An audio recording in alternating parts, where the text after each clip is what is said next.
information. For instance, first of all, for each network communication, we're able to tell if this is Skype or Facebook or any it's just application, a DNS, which is protocol, and can provide also additional metadata. So, for instance, for HTTP, we can tell you what is the host name, for instance, for the user agent, or based on the protocol, we provide different metadata. Or for TLS, we tell you the server name, etc. As we said, ntop support SNMP to get information from routers and switches, and also integrates with ntop to be able to monitor networks using NetFlow or RESTflow, which is a technology. They are technologies usually available on routers and switches to export traffic information by means of flow metadata. But we will see in detail what is NetFlow and how it compares with processing packets from a mirror port, for instance, of a switch, versus also SNMP. And then we support also active monitoring. So active monitoring means both discovering devices in our network using active techniques, so injecting traffic in the network, like scanning a network, but also checking the performance of the network. For instance, running a speed test or running checking the latency of a service using HTTP requests, for instance.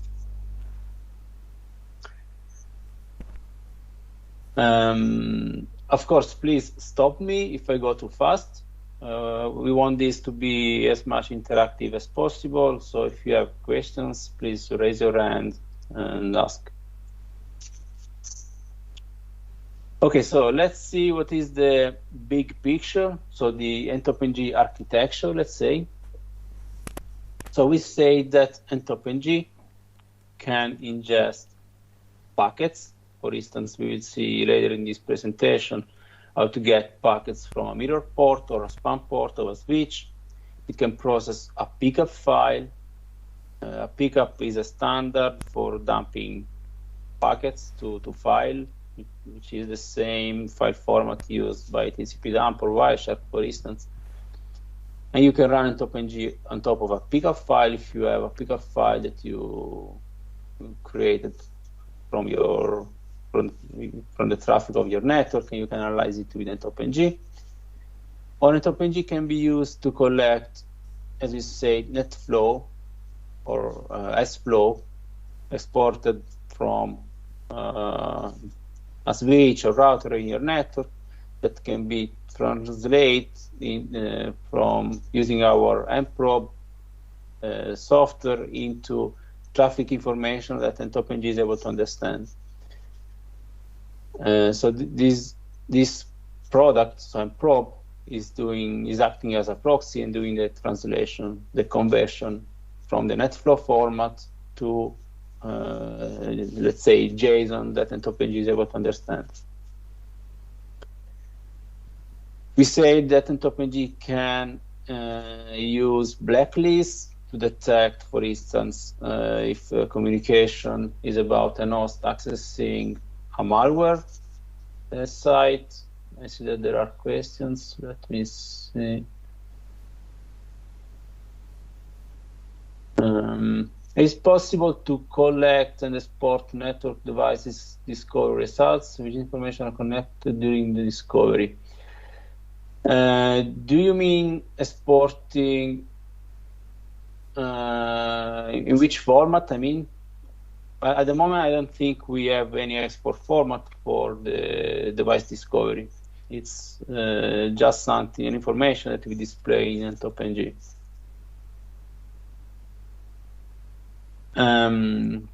Again, we can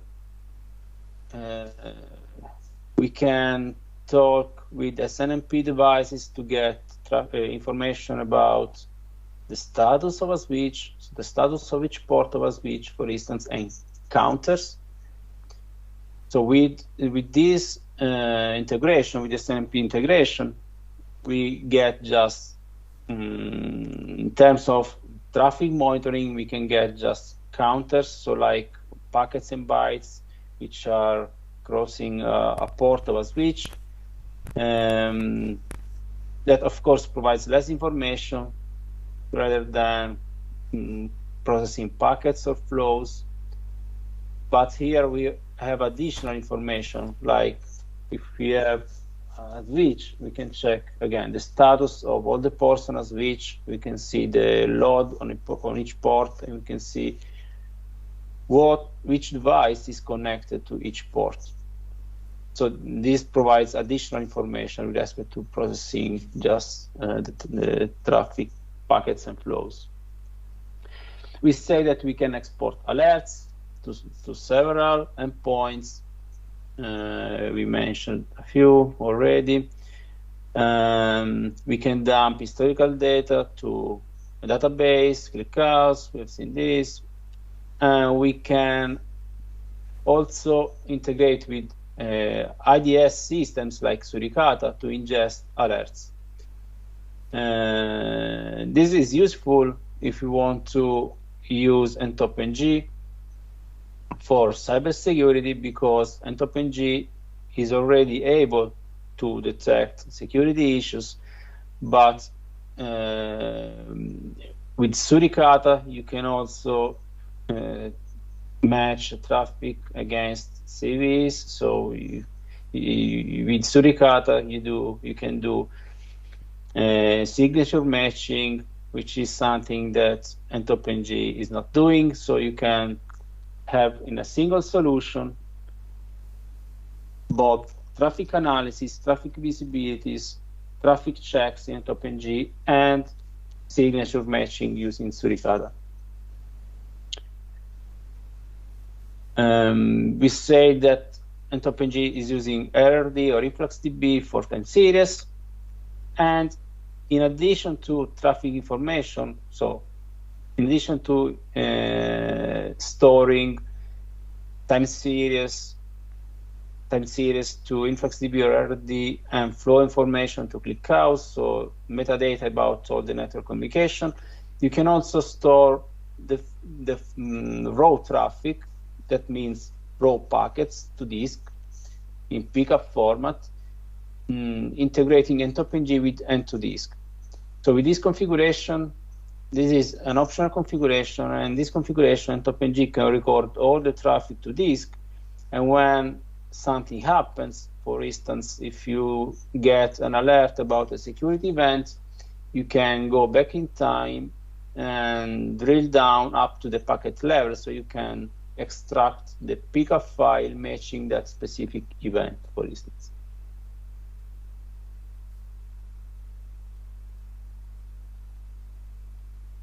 Yeah, I can see Luca answered about the discovery. So yeah, that information is stored on Redis, so you can access that using directly ntop or through Redis. So today we say that we will focus on how to get the data, so how to feed ntop with traffic information. So we say that we can process directly ntop packets from a network interface. That means that we can connect this network interface a mirror or a span port of a switch and process live traffic. We can process packets from a pickup file. We said we can query, we can use SNP to get counters from a switch or the status of the ports, etc. Or we can get traffic information from our sensor, our probe, which is mprobe. This information is exported from mprobe over ZRMQ, which is like a TCP connection, in JSON format or in other optimized formats which optimize the bandwidth utilization to export the metadata. And the probe itself can get traffic information, again, from packets. For instance, if your local ntop-ng instance doesn't have access to packets because the packets are on a remote location, you can use nprobe on the remote location to process packets and export traffic information using ZRMQ from this remote location from nprobe to ntop-ng. If you have a centralized ntop-ng, for instance, and a distributed network, you can distribute many probes in your network and send this traffic information to ntop-ng. Or if you have network devices like switches and routers able to export net flow, you don't want or you cannot access packets, you can use you can collect net flow or REST flow from the switches using nprobe and send traffic information to ntop-ng. So in this case, nprobe is converting the information. Just to show you a few examples that we will focus on this during the next session. We will see how to configure ntop-ng, but I want to show you a few examples. So when you run ntop-ng, you can configure it with this option -I, which is the interface to capture traffic directly from a network interface. For instance, to analyze the traffic of the same box or traffic coming from a mirror port, which is connected to this interface of the machine. Or you can configure ntop-ng using the same option to analyze the pickup file. Or you can use ntop-ng to receive traffic information on this ZRMQ socket, which is running over TCP, where you configure the IP address of the probe and the port, and you run the probe capturing traffic from an interface or collecting, we'll see how to do that, to collect net flow from a router, and exporting traffic information to ntop-ng using, so you configure the endpoint where you want to export the data, you connect nprobe to ntop-ng.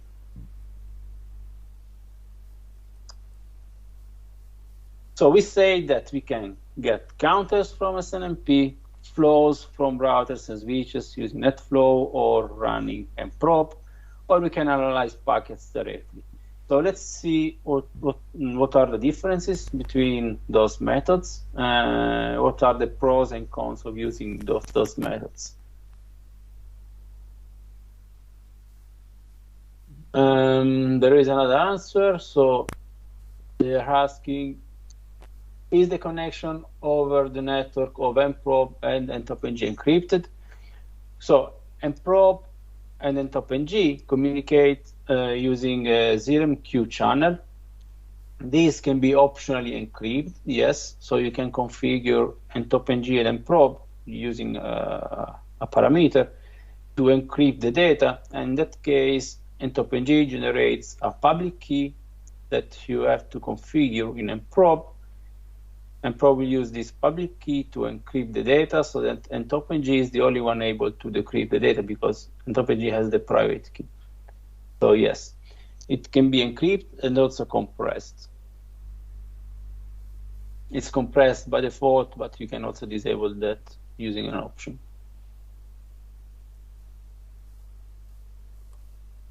Okay, so we have seen that there are different technologies to monitor a network: counters, flows, packets. By default, there is another question. By default, the channel is not encrypted, but you can enable that using a parameter. Yeah, and the same applies to Kafka, because now you can also use Kafka in nprobe and ntop-ng as communication channel.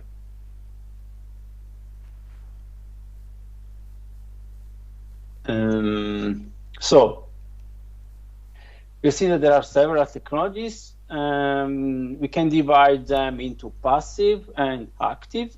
Passive means that I'm passively getting traffic from the network for instance, using a mirror port on a switch and getting packets, or using net flow or receiving flow information from the network, so and not injecting traffic into the network. So I cannot change the traffic into the network. So it's something which is really non-intrusive. It's that doesn't add issue to the network, let's say.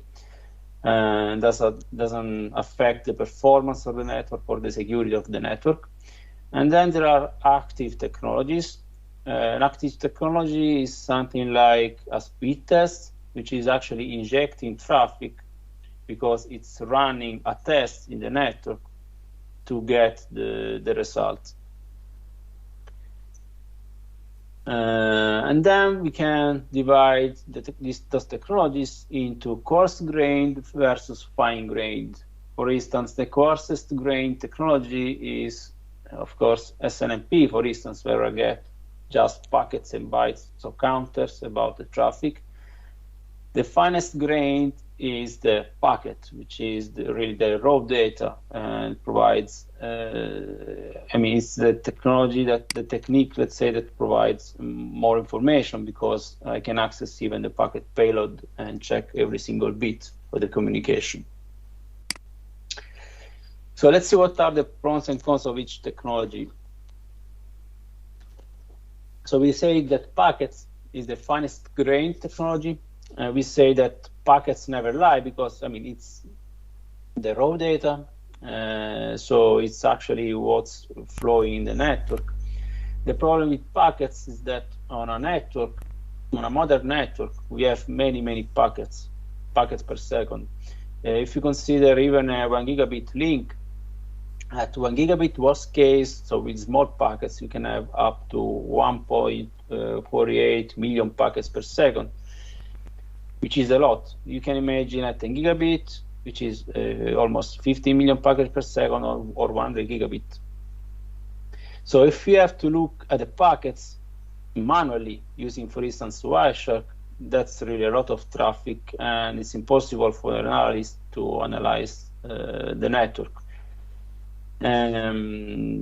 It depends what you have to do. So if you are interested in traffic information like bandwidth utilization, it's better to use a tool which is analyzing packets or net flow to show you what are the network utilization, who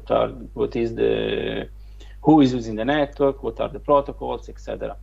Then if there is an incident or an event, a security event, or you have to troubleshoot, and you want to drill down up to the packet level, then you can do that. That's something that you can do applying filtering on the traffic.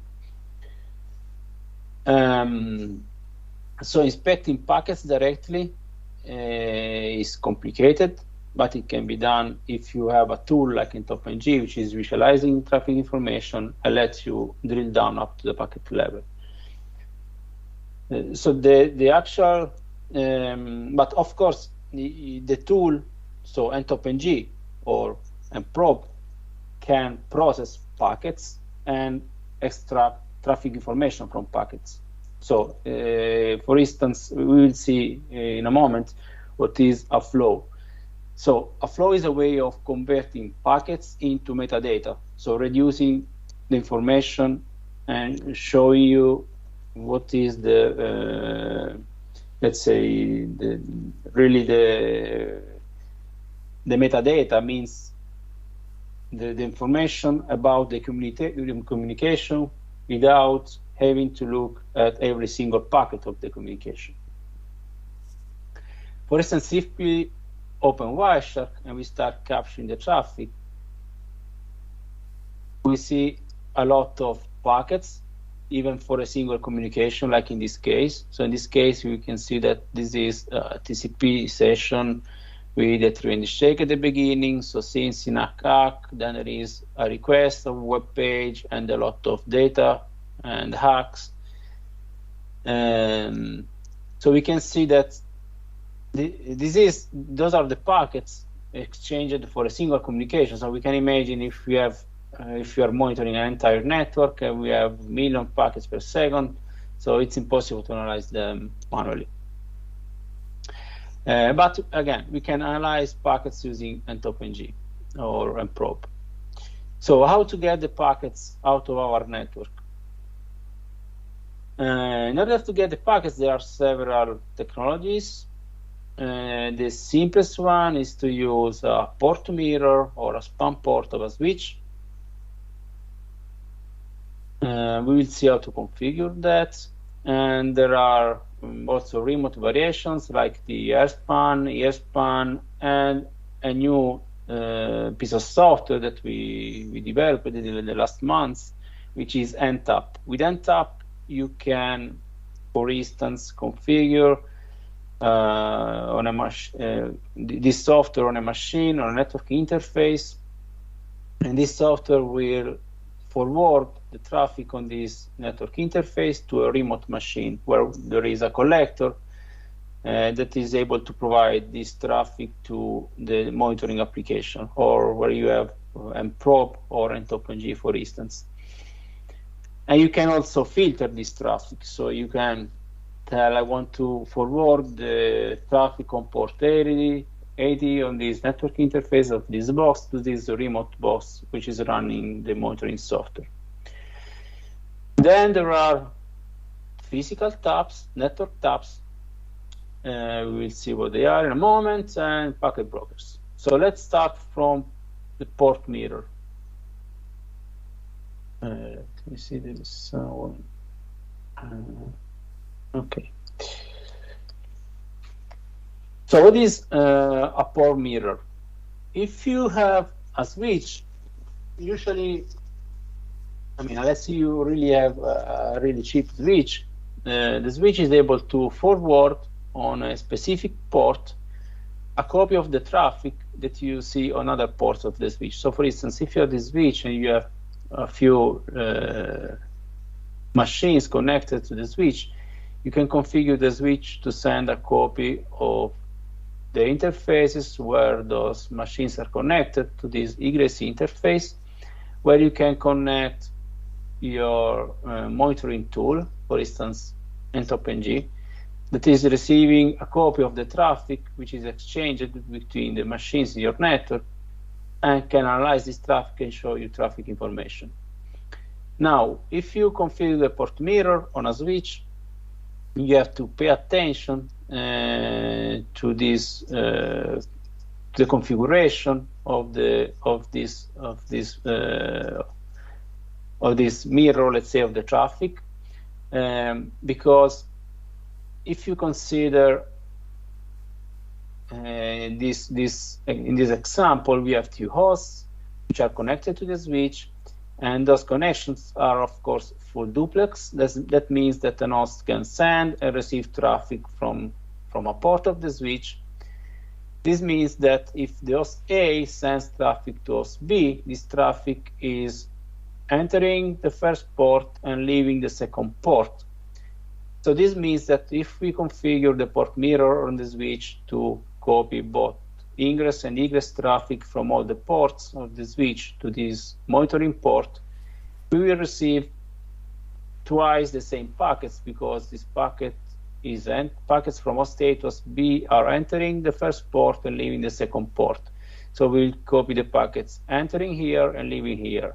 So it is important to pay attention to this when configuring traffic mirror, port mirror, because we'll see how to do that. We can configure whether we want to copy to the monitoring port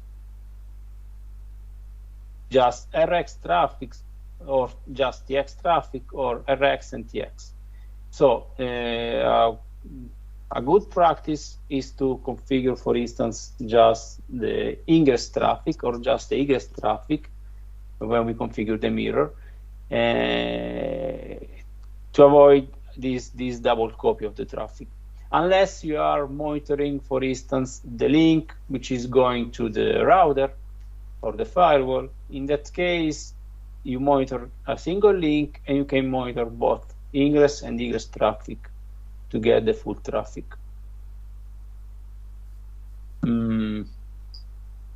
Okay, I want to show you how to configure, just to show you an example, how to configure a switch. This is an HP switch. So let me connect to a machine in my network. We'll use telnet to connect to the switch. So I will connect to the IP address of the switch.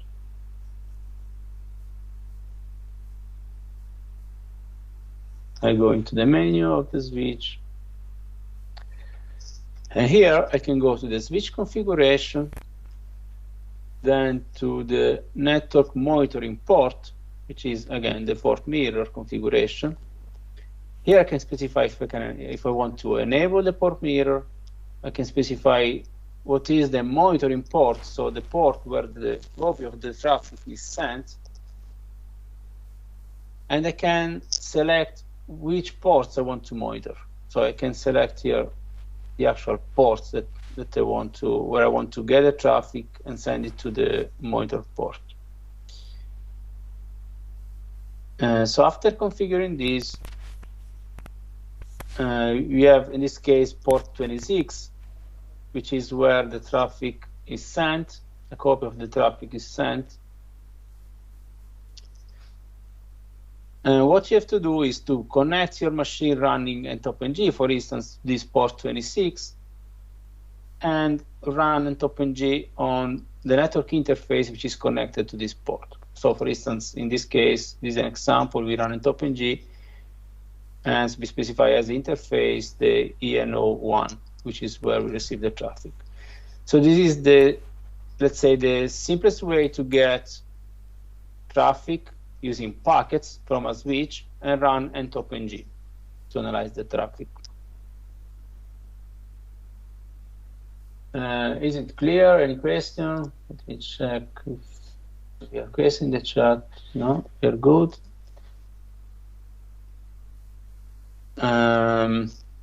Now we've seen the mirror. Let's see how a tap works instead. So a tap is a terminal access point, which is an hardware device.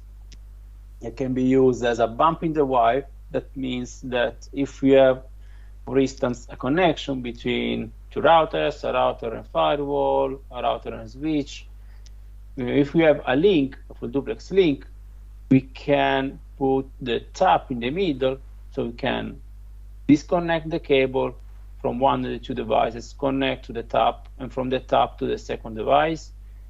So the tap is forwarding the traffic between the two devices, and at the same time, the tap is sending a copy of this traffic to our monitoring tool.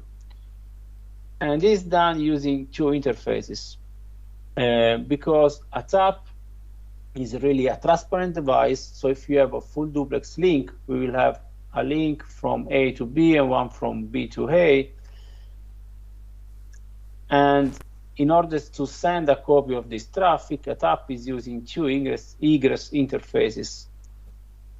So one for A to B and one for B to A. So when we run the software, we run ntop-ng to get this traffic, we will use two interfaces on the machine, and we configure ntop-ng to aggregate the traffic from those two interfaces into a single interface and provide a single view in our web user interface with traffic information.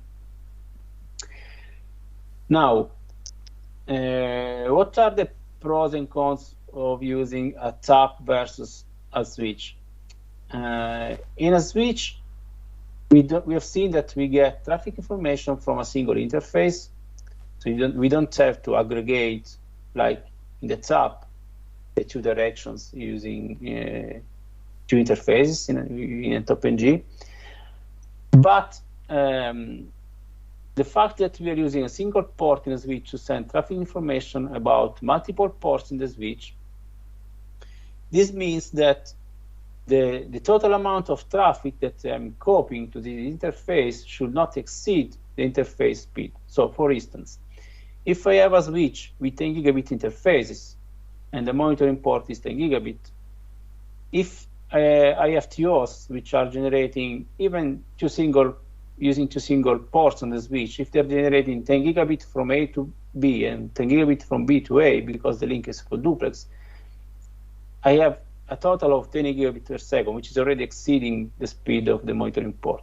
So you have to pay attention that the total traffic that I want to monitor doesn't exceed the speed of the port that I use to monitor the traffic. In fact, usually if you buy a switch, usually you have switches, for instance, with 1 gigabit ports that have an additional 1 or 2 10 gigabit interfaces that you can use for monitoring. But again, you can imagine that if you have even switch with 1 gigabit port, but if you have 24 gigabit ports, you can have up to 48 gigabit per second. So you will exceed the 10 gigabit port anyway. So you have to pay attention to what you want to monitor and that this traffic doesn't exceed this threshold. Instead, with a tap, you don't have this problem because if you have a 10 gigabit link, for instance, you can have up to 20 gigabit, 10 gigabit per direction, but you're using 2 ports, 1 per direction, so you don't have this bottleneck. Please let me know if everything is clear.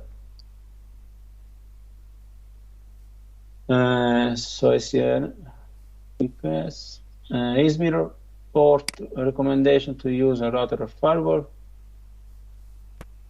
Yeah, as Luca said, mirror ports are available on switches, usually. So if you don't have a mirror port on a switch, you should use a tap. Yeah, but they are usually available. I mean, unless you're a really cheap switch. But a tap, I mean, if you have a cheap switch, probably it's better to replace the switch rather than buying a tap.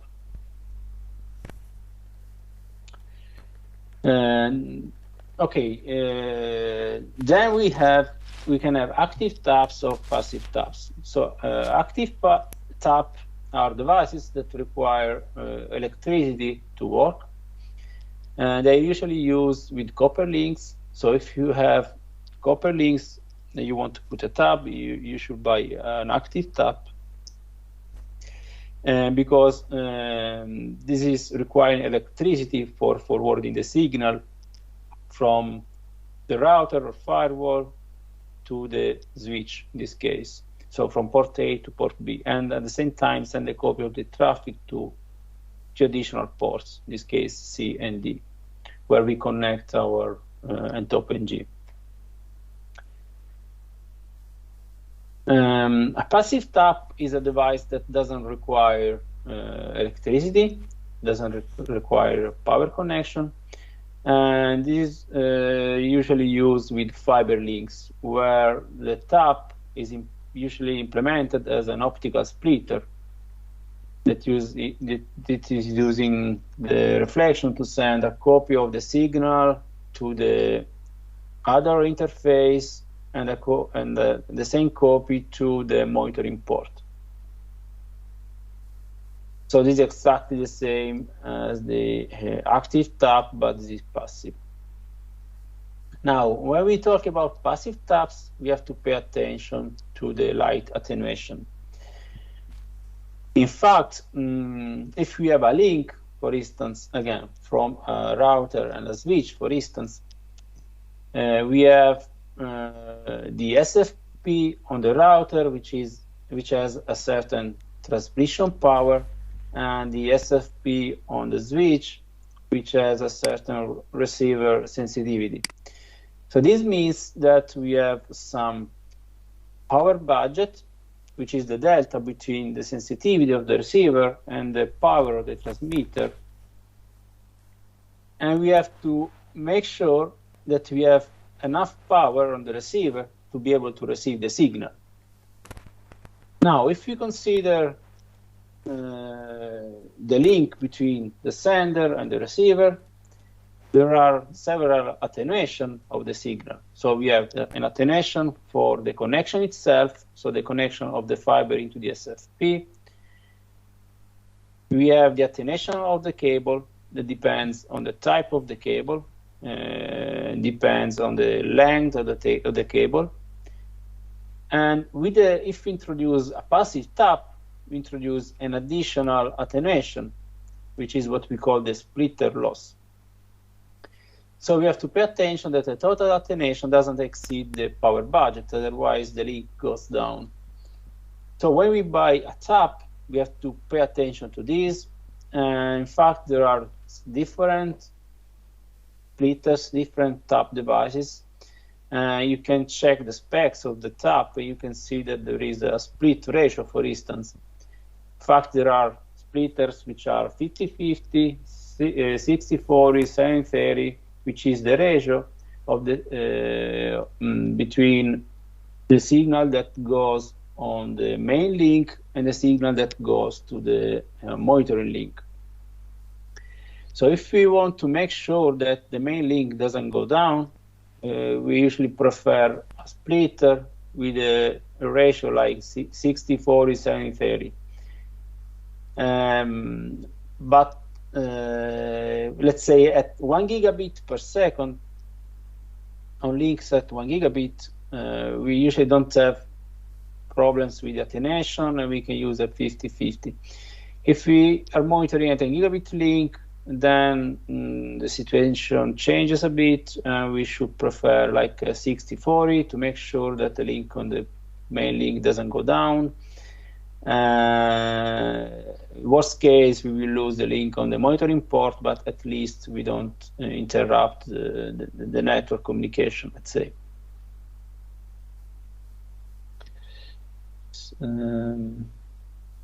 If my router firewall support more mirror port, is it recommended to use it?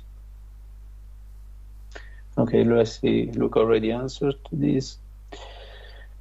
Then there are the packet brokers.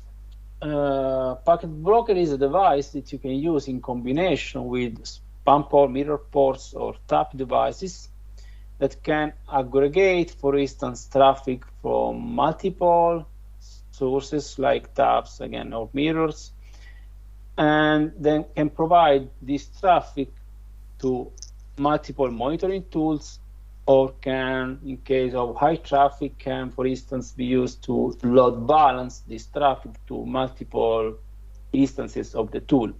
For instance, in this case, this example, we can see that we have a tap, which is getting the traffic from the router to the firewall, sending a copy of the traffic to the packet broker. The packet broker can do the aggregation, for instance, aggregating the two directions of the traffic from the tap device or traffic from multiple taps. Can do filtering, so we can filter out traffic which is meaningless for us, or can filter traffic which is interesting for us, and can, again, load balance or send a copy of the traffic to multiple monitoring tools.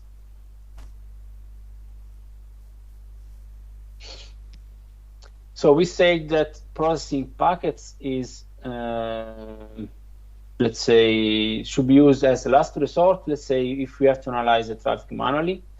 So if we want to really analyze packets using tools like Wireshark, because we have many packets per second in our network, we should at least filter this traffic using tools like ntop, where we can analyze the traffic, see what's going on in the network, and drill down from charts, network communications, events, up to the packet level.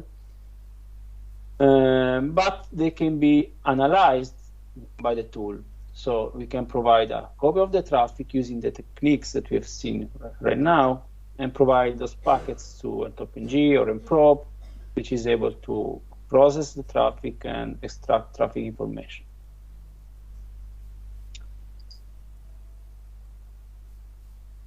Now, we're seeing that packets can be compressed into flow information using the tools, or we can get net flow directly from routers and switches. So what is a flow? A flow is representing, let's say, a network communication. So for instance, if you have TCP session, For instance, if you do an HTTP request to download the web page, that's a TCP session. And a flow consists of all the packets which are exchanged by our client to get the page. For instance, a flow is all the packets necessary to download the web page, or all the packets necessary to carry the voice in a voice over IP call. This flow is identified usually using what we call the 5-tuple. That means source and destination IP address, source and destination port, the protocol, and in some cases other information like the VLAN. Then there are metadata in addition to this 5-tuple, which is, for instance, packets and bytes exchanged, or layer 7 information, like for HTTP, I can have the URL, the user agent, etc. So in the previous example, where we were analyzing packets for an HTTP request using Wireshark, we can see that we have many packets that are all about the same single HTTP request. And if we translate those packets into a flow, it's a single row. This is from ntop, for instance, where we have the client, IP and port, server, name and port. We have the protocol, TCP. We have the application protocol, which is HTTP. We have the duration of this network communication, the traffic breakdown, the total number of bytes, information about this network communication. So in this case, we have the URL, and we can have additional metadata. So in ntop, if we click on this info button, we get many metrics about this network communication. So we are able to process the packets and extract metadata to show you a summarized information for this network communication.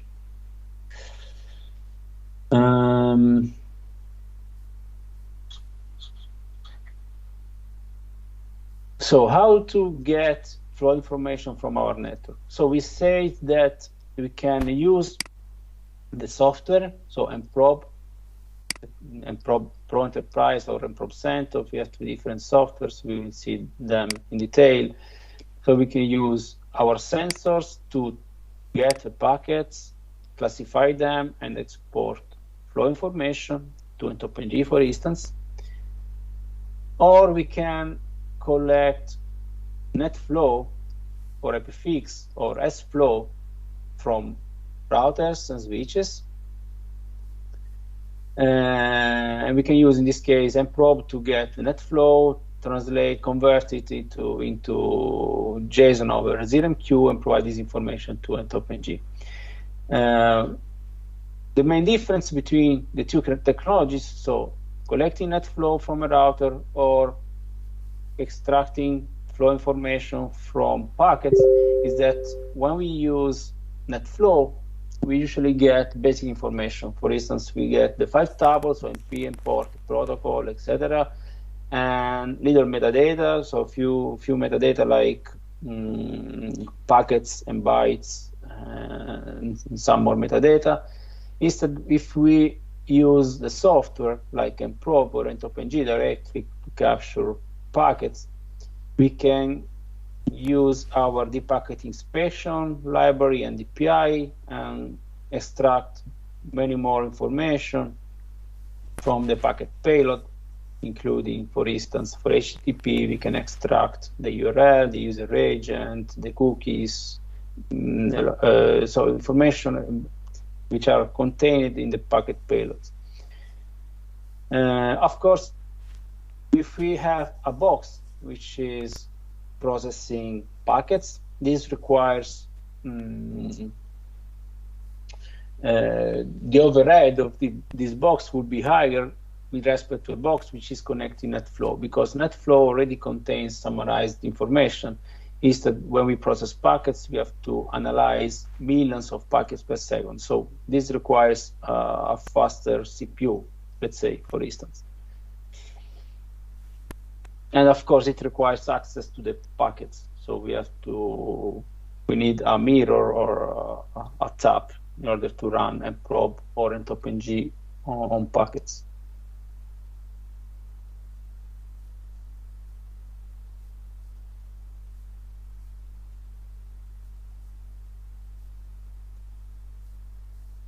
Let me check the chat. Okay, I see that Luca is already answering to the questions. If you want to discuss, please open your microphone and ask. Don't be shy. Now, if we want to collect flows in NetFlow format from our routers and switches, we can use nprobe. We can connect nprobe to ntop-ng to visualize the data. So this is an example. We will see this in detail, but in essence, we can configure our router to export traffic information towards a machine in our network on a specific port. On this machine, we can configure nprobe, which is configured to collect, in this case, NetFlow traffic on port 255, and to send this traffic information to ntop-ng on the same box. Sorry, on the same box. So localhost on port 5556. Then we configure ntop-ng to receive traffic information on the same port. So in this case, nprobe is collecting NetFlow and sending flow information to ntop-ng using this TCP socket using ZeroMQ. Now, I want to show you just, again, a simple example, just to have an idea of how to configure a router to export NetFlow. So we can connect to a small router that we have in our office. This is an EdgeMax from Ubiquiti.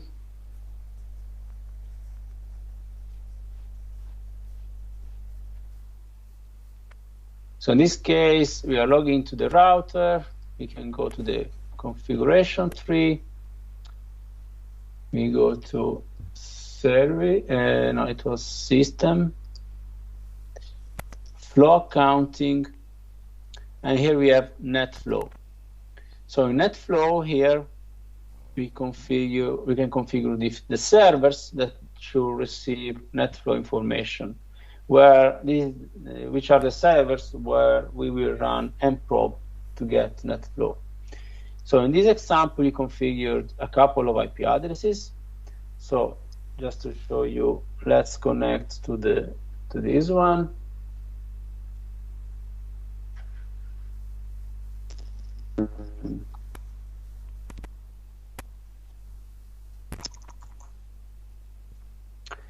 So this machine now is receiving NetFlow from the router. So we can check this even using TCP dump. So for instance, TCP dump,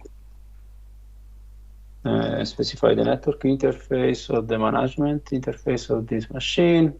And I want to filter for UDP because NetFlow is sent over UDP, and port 255, which is the default port for NetFlow. Enter. And as you can see, this machine is receiving NetFlow traffic, so UDP port 255 from the router, which is 2.1. Now, on the same machine, just to show an example, then we will see this in detail, I can configure nprobe. Let me show you the configuration file.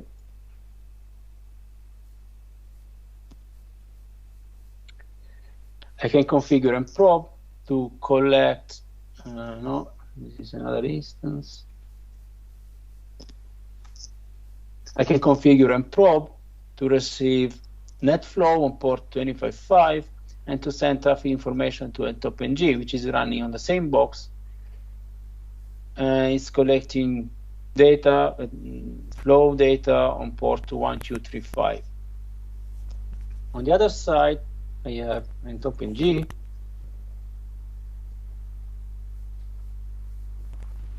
which is configured with an interface which is receiving, sorry, the interface was 1235. So on the other side, I have ntop ng, which is configured to collect flows on port 1235. Now, if I connect to the user interface for ntop ng using the browser,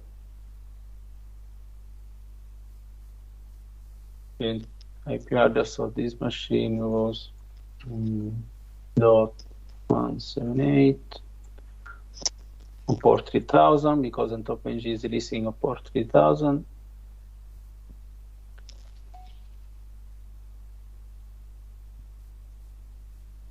Again, we will see a demo of ntop ng in the next sessions, but I just wanted to show you the full path from the router to through ntop to ntop ng.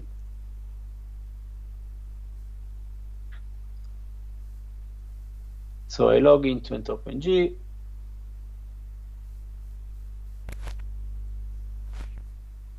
So now we have this router, which is sending net flow data to this host, which is running ntop, and ntop is sending information, traffic information to ntop ng through port 1235. So I can select this interface, and here I see that I have traffic information.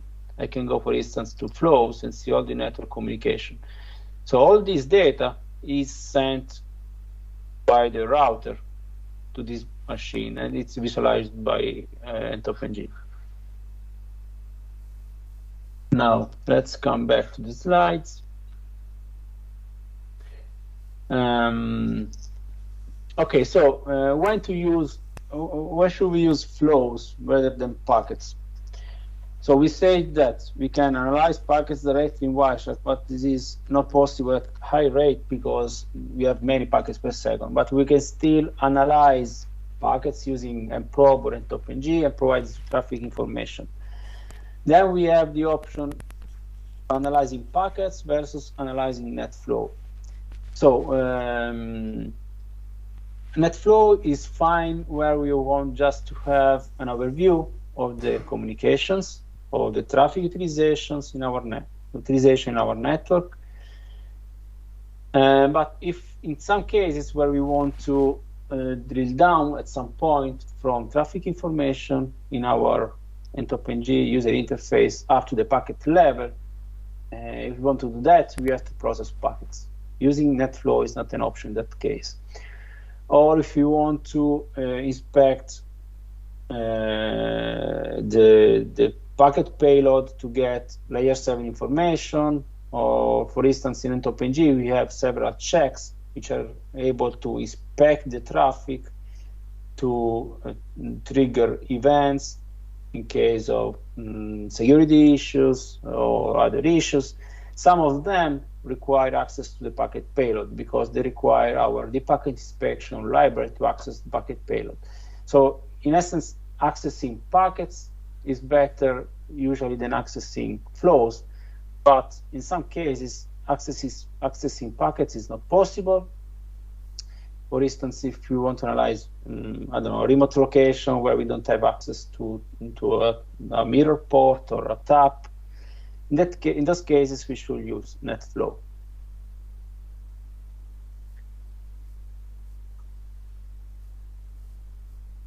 Then we have the other technology that we mentioned before, which is about looking at counters, which is in practice using SNMP to get traffic information from switches. SNMP, we say, that provides basic information because it provides just bytes and packets sent and received by the ports of a switch. It doesn't provide information about the content of the traffic, so about the hosts, the applications, etc. But it provides information about the status of the ports, so it's helpful in some cases to know what is, for instance, the load on a port, if a port goes up or down, if there are errors on a port. So to have an insight into the health of a network from the physical point of view, the physical perspective, but also to know which device is connected to a port of the switch, for instance.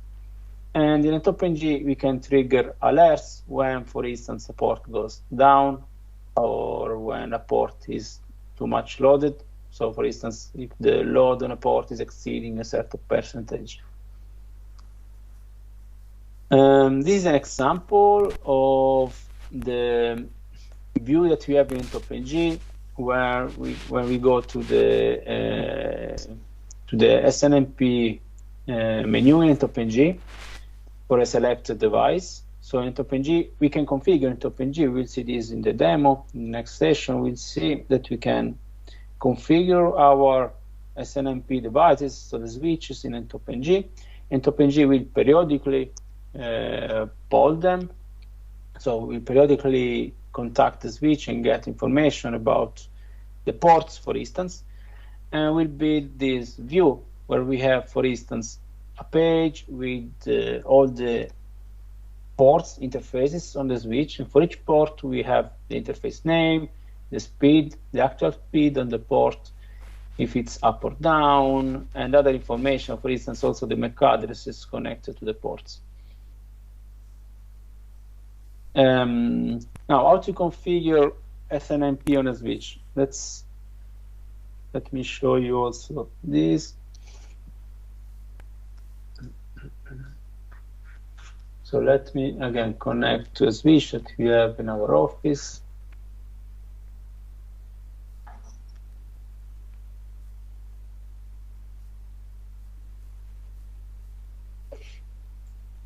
This is easy, so we go to the SNMP configuration, to the communities, and here we already have a configuration for SNMP, but in essence, you just have to specify, let me show you here, you specify where SNMP should listen, for instance, all interfaces, all IP addresses of the switch. And you have to specify a community string, which is what you use in ntop-ng to get information from the switch. So for instance, you can specify ntop here, like in this example, and you will use the same community string where when you configure in ntop-ng the SNMP device. So you have the IP address of this device and the community string in ntop-ng. And after that, ntop-ng will start polling this device, and we'll show you the information that we've seen here, in addition to other information that we will see in the next sessions. Then we have the active monitoring. Again, I have just this slide for the active monitoring because we will see this in a demo, but in essence, active monitoring, we have seen today different techniques, so capturing, how to capture packets, how to capture net flow, how to get information from the switch using SNMP. All those technologies are passive technologies. So we are not generating traffic to get information about the performance or the security of our network. With active monitoring, we are actually generating traffic. And we use this to monitor, for instance, with the device discovery to check the presence of a device, so to have a taxonomy of the devices in our network.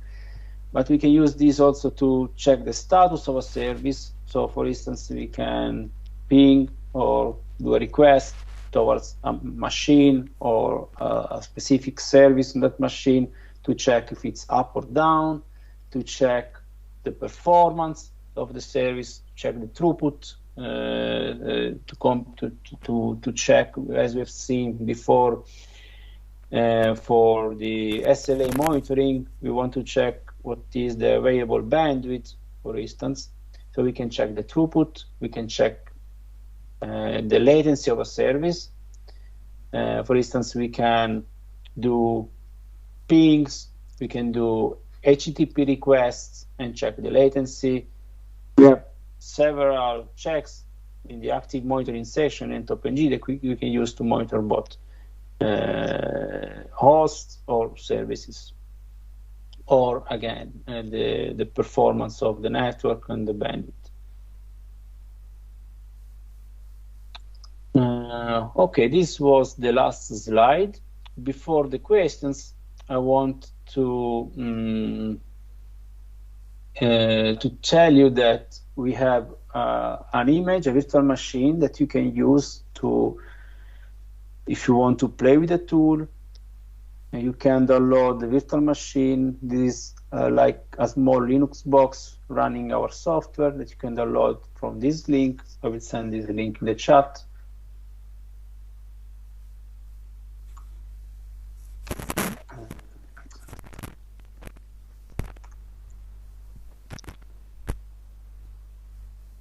Yeah, I sent the link in the chat. You can download this virtual machine, which is in OVA format that you can use with almost any hypervisor like VirtualBox or VMware. In the next session, we'll see how to run it. In essence, you have just to import this file into your hypervisor, run it. And after this session, I will send you an email with the Pro ntop-ng Pro license that we give for free to the attendees of this training. And you can install this license on the virtual machine that we provided, or on any physical box that you have, which is running, of course, a supported operating system. We support actually almost all the operating systems like Ubuntu LTS, CentOS, Debian, Windows, so FreeBSD. So you are free to run this license on any physical box that you may have, or on this virtual machine. You are free to generate the license and install it directly, or we can do that together in the next session if you need help with that. Okay, so if you have questions, please raise your hand, open the microphone. We have more than 5 minutes left, so we have time for questions.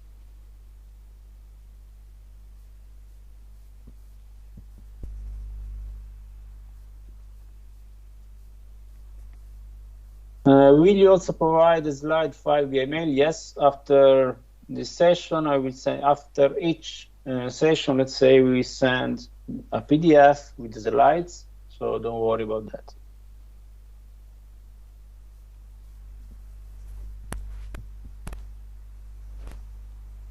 You're welcome. Any other question?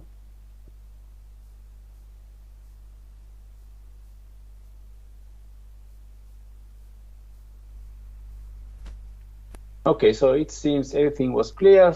Great.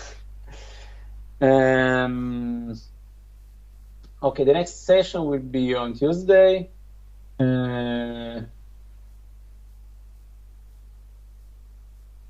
We will talk about the installation of the software on Linux, Windows, FreeBSD. We will see, yeah, of course, how to run the software, how to configure the licenses, a little bit about the hardware sizing.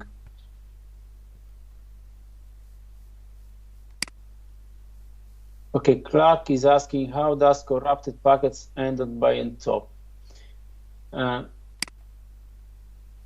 Yeah, as Luca said, if you have a corrupted packet, they are usually identified by the network adapter and discarded. So, yeah, what you can see in that case is that the errors on the port of the switch are increasing, and you can detect them with SNMP.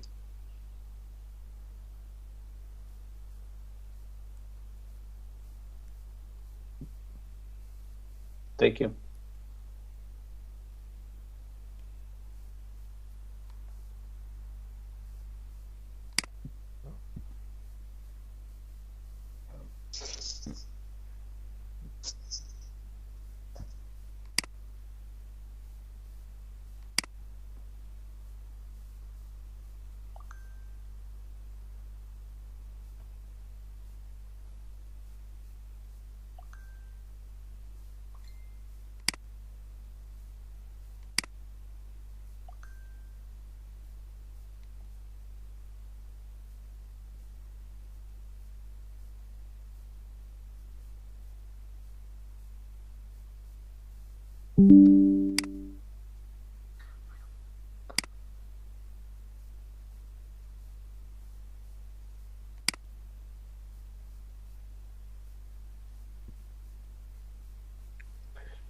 Let's see another question. Is it possible to check if there is network problems like a DNS problem? Yes, you can analyze the traffic with ntop-ng, and we have what we call, so ntop-ng is able to highlight issues about DNS, and we have also checks that warns you, for instance, if an host in your network is using a DNS server which is not supposed to be used by, for instance, in a corporate network where you want to enforce a DNS. So we will see a few demo about this in the next sessions.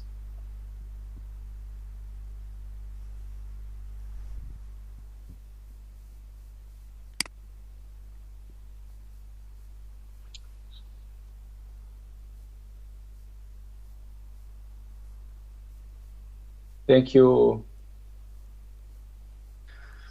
Okay, I think we can close this session. So see you on Thursday for the next session for part 2. Have a nice day.